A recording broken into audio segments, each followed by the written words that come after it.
بسم اللہ الرحمن الرحیم نحمدہ ونصلی علی رسولہ الکریم بسم اللہ الرحمن الرحیم حسین جنت دا بادشاہ حسین آل رسول لکھ لے دل دی تختی دے تخت اتے حسین دا کوئی اصول لکھ لے حسین زینب دی اکھ دا تارا حسین بھائی حسن دا پیارا حسین حیدر دے دل دا ٹکڑا حسین زہرا دا پھول لکھ لے زمین بدلے زمانہ بدلے ساکی بدلے میخانہ بدلے مگر نہ بدلے حسین حق تو وفا دا پڑھ کے اصول لکھ لے۔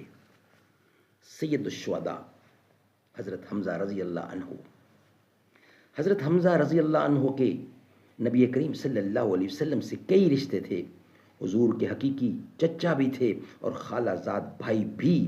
اس خاندانی تعلق کے علاوہ حضرت حمزہ آپ کے دودھ شریک بھائی بھی تھے۔ ابو لہب کی لونڈی صوبیہ نے ان کو دودھ پلایا تھا۔ عمر میں بھی زیادہ فرق نہیں تھا، صرف 2 سال حضور سے بڑے تھے، لیکن نسل و خاندان اور قوم و وطن کے اعتبار سے اسلام میں کسی کو بزرگی نصیب نہیں ہوئی۔ اسلام میں بزرگی کا معیار یہ ہے کہ جو اللہ کی دی ہوئی صلاحیتوں کو جتنا زیادہ اللہ کے کاموں میں لگاتا ہے اتنا ہی اس کا مقام اونچا ہوتا ہے۔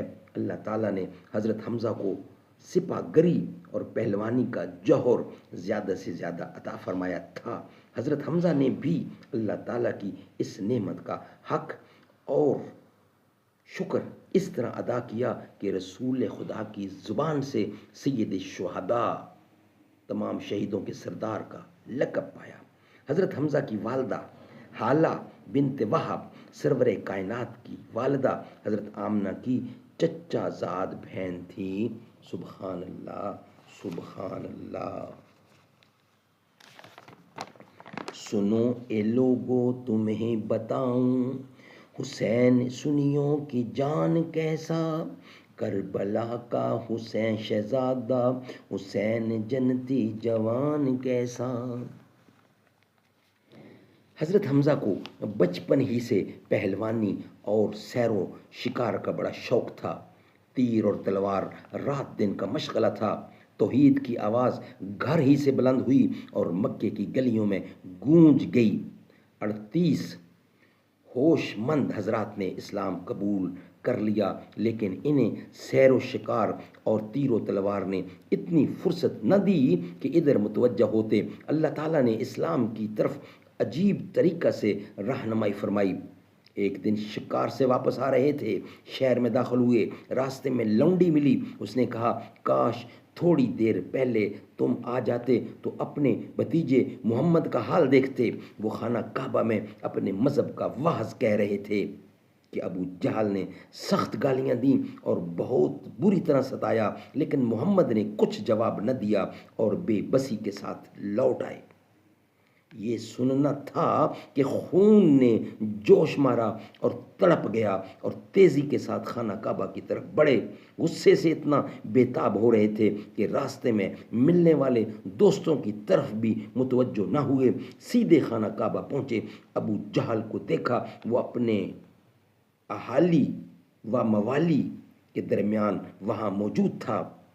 اسے دیکھتے ہی جھپٹے، اس کے سر پر اس زور سے کمان دے ماری کہ سر کھل گیا اور وہ بری طرح زخمی ہوا۔ اس کے اہالی و موالی مدد کو دوڑے اور بولے سبحان اللہ سبحان اللہ۔ ذرا تصور میں لاؤ اپنے وہ دوش نبوی کا پیارا منظر، پھر تمہیں یہ خبر ملے گی حسین مومن کی شان کیسا۔ حمزہ شاید تم بھی بددین ہو گئے ہو۔ فرمایا جب مجھ پر اس کی سچائی ظاہر ہو گئی تو کون چیز اس سے روک سکتی ہے۔ ہاں میں گواہی دیتا ہوں کہ محمد اللہ کے رسول ہیں اور جو کچھ کہتے ہیں وہ سب حق ہے۔ خدا کی قسم اب میں اس سے پھر نہیں سکتا۔ اگر تم سچے ہو تو مجھے روک کر دیکھ لو۔ ابو جہل نے حمزہ کا یہ جلال دیکھا تو مددگاروں کو ہاتھا پائی کرنے سے منع کر دیا۔ یہ وہ زمانہ تھا کہ مشرکین مکہ کے ظلم و ستم سے کمزور اور ناتواں مومنین کو محفوظ رکھنے کی غرض سے حضرت صلی اللہ علیہ وسلم ارقم بن ابی کے گھر میں پناہ گزین ہو چکے تھے۔ لوگ اسلام کا نام لیتے ہوئے لرزتے تھے۔ ایسے سخت وقت میں حضرت حمزہ نے جس بے خوفی سے حق کا اعلان کیا، اس سے معلوم ہوتا ہے کہ عرب حضرت حمزہ کی سپہ گری کا لوا مانے ہوئے تھے۔ حقیقت بھی یہی ہے کہ حضرت حمزہ کے مسلمان ہونے سے اچانک حالت بدل گئی۔ اب کفار مسلمانوں کو ستاتے ہوئے کچھ نہ کچھ سوچنے پر مجبور ہو جاتے تھے۔ اس طرح حضرت حمزہ نے اللہ کی راہ میں اپنی بہادری اور سپہ گری کی پہلی گواہی دی۔ حضرت حمزہ رضی اللہ کے مسلمان ہونے سے کفار میں کھلبلی مچ گئی۔ وہ مشورے کرنے لگے کہ اب کیا ہوگا۔ اسلام کی آواز کو دبانے کے لیے طرح طرح کی تجویزیں ہونے لگیں۔ سبحان اللہ، شان حمزہ۔ سر پہ قاتل کھڑا ہوا ہے، پھر بھی سجدہ قضا نہیں ہے۔ جن جلا کر سب نے طے کیا کہ اب اسلام کے رہبر اعظم ہی کو ختم کر دیا جائے۔ اس کے لیے ایک بہت بڑی رقم بطور انعام رکھی گئی۔ مکے کے دوسرے مشہور جوشیلے بہادر عمر تلوار سونت کر اٹھے اور ارقم بن ابی کے گھر کی طرف چلے۔ وہاں صحابہ کرام رسول کریم صلی اللہ علیہ وسلم کے ساتھ گرد جمع تھے۔ عمر کا آنا معلوم ہوا تو فکر مند ہوئے، لیکن حضرت حمزہ نے کہا کچھ مذائقہ نہیں، آنے دو۔ اگر خلوص سے آ رہا ہے تو بہتر ہے، ورنہ اسی کی تلوار سے اس کا سر قلم کر دوں گا۔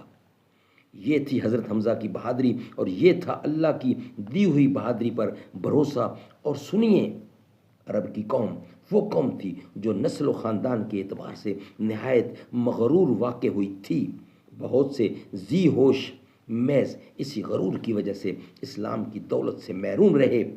بدر کے میدان میں ابو البختری نے ابو جہل سے حضرت محمد صلی اللہ علیہ وسلم کی طرف اشارہ کرتے ہوئے پوچھا، سچ کہنا، اس شخص کے متعلق کیا خیال ہے؟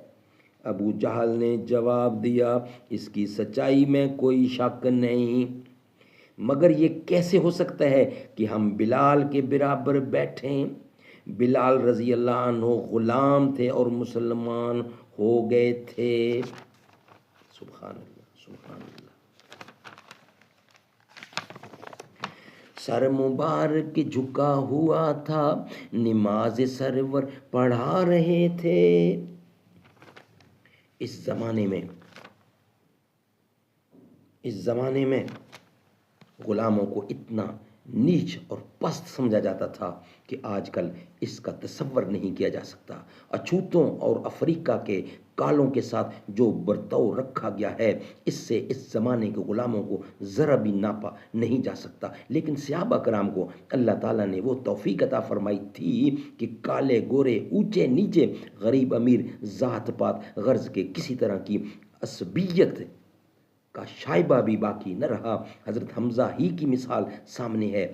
حضرت صلی اللہ علیہ وسلم نے اپنے مشہور غلام زید بن حارثہ کو اپنے حقیقی چچا حضرت حمزہ کا اسلامی بھائی قرار دیا تو انہیں زید سے اتنی محبت ہو گئی کہ جب کہیں باہر جاتے تو اپنے اسی اسلامی بھائی کو اپنا وارث قرار دے کر ہر طرح کی وصیت کر جاتے تھے۔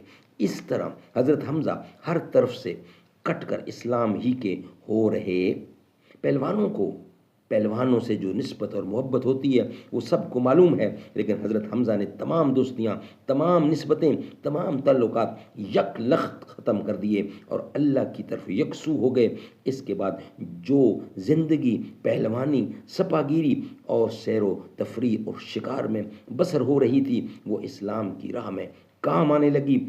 کس طرح اس کی مختصر تفصیل یہ ہے۔ حضرت حمزہ نبوت کے 13ویں سال تمام صحابہ کرام کے ساتھ ہجرت کر کے مدینہ پہنچے۔ سبحان اللہ، سبحان اللہ۔ حضور آگے صحابہ پیچھے، وہ فرض اپنا نبھا رہے تھے۔